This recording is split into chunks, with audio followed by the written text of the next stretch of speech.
do ta nisim nga fëmijëria sepse me çka kam parë intervista të Visit, zakonisht e nisin nga pjesa duke qenë se është aktor dhe ka një, po them, goxha ndjekje nga publiku dhe përgjithsisht përqendrohen tek kjo pjesë. Megjithatë unë jam shumë kurioz edhe për aspektin muzikor të Visit, se Visi është instrumentist dhe këngëtar gjithashtu. Gjithçka nisim me muzikën, domethënë nuk aktrimi doli gjatë rrugës, unë gjithmonë e them këtë. Pikërisht, prandaj do ta nisim nga fëmijëria se ne donim, si thua, me të pyet si ka nisur muzika tek ty.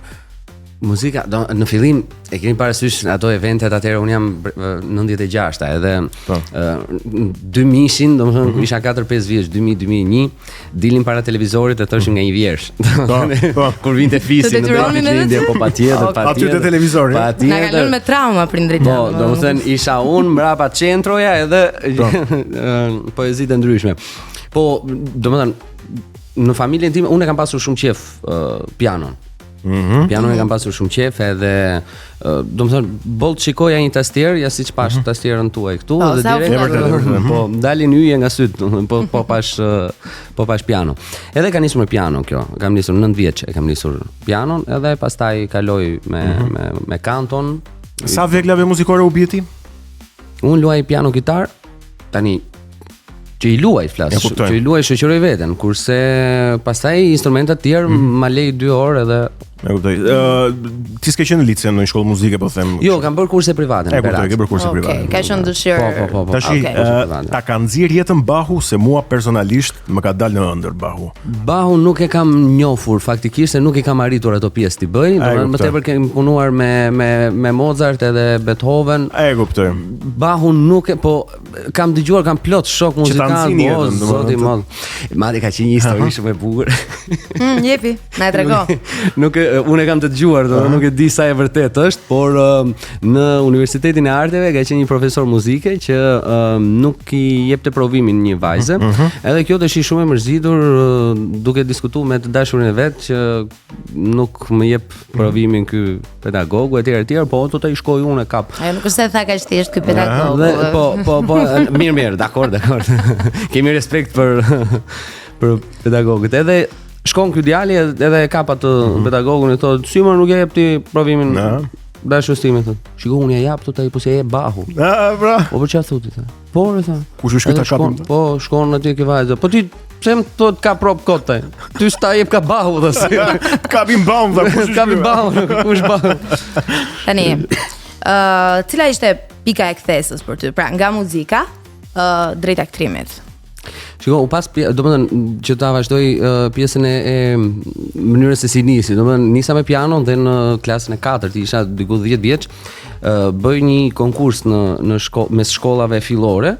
Edhe unë isha nxënës që mësoja dhe më thotë Zysha që do shkosh ti të marrësh pjesë në këtë konkurs. Ti thash të përfaqësosh shkollën, të shkosh ditë këndoj thash. Ditë. E dinte ajo. Ditë edhe më çoi aty tek kjo dhe unë fitova çmimin e parë. Kur fitova çmimin e parë aty, normalisht ishte një shtys për të nisur të merrja leksione kantoje.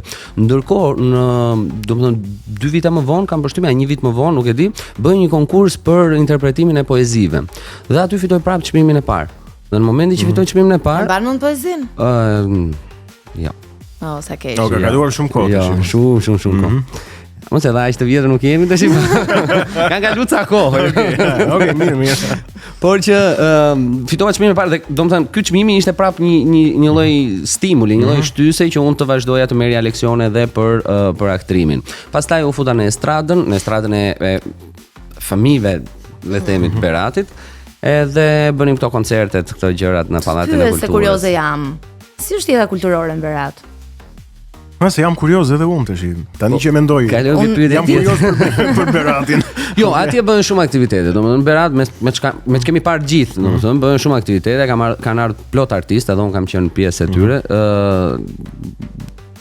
Kjo është për eventet, le të themi, që bëhen jashtë, kurse për pjesën e teatrit fatkeqësisht nuk është atje ku duhet. Megjithatë si e përjeton ti rikthimin? Momentin që shkon nga Tirana, lë këto skenat e teatrit këtu apo rrjetet e tua sociale ku je shumë aktiv me video të ndryshme dhe shkon në Berat, në qytetin tënd të lindjes, qytetin që të rriti. Berati ka ndryshuar shumë dhe është punuar shumë për Beratin edhe domethënë është kthyer në top 3-shën e vendeve më të vizituara. Turistike. Po, vende turistike edhe më pëlqen që e shoh plot Beratin, më pëlqen që e shoh me njerëz të huaj që kanë kuriozitet ta shohin aty qytet që unë kam lindur dhe jam rritur. Unë gjithmonë e kam përdorur, e kam pasur si thua si një lloj terapie këtë që gjithmonë kthehesha në bazë. Domethënë kthehesha gjithmonë në kujtimet e fëmirisë që të gjeja veten dhe të gjeja rrugën ku doja unë të shkoja. Domethënë sa herë unë humbisja rrugën qoftë profesionalisht, qoftë edhe si njeri, domethënë se të gjithë kemi ato ulingritë tona. Gjithmonë rikthehesha në Berat, rikthehesha ke ato rrugica, rikthehesha ke ato shtëpitë vjetra, rikthehesha ke njerëzit fatkeqësisht jo, sepse se s'ka ngel më njëri, e kuptoj s'ka ku rikthehesh, s'ka ku rikthehem nga ato. Ne po qeshim se nuk shajm dot, por realisht është fatkeqësi kur e mendon se në çfarë gjendje kanë përfunduar disa prej qyteteve më të mira për zhvillimin e Shqipërisë. Por që gjithmonë atje e gjeja përgjigjen. Në gjitha pyetjeve të mia kjo ishte.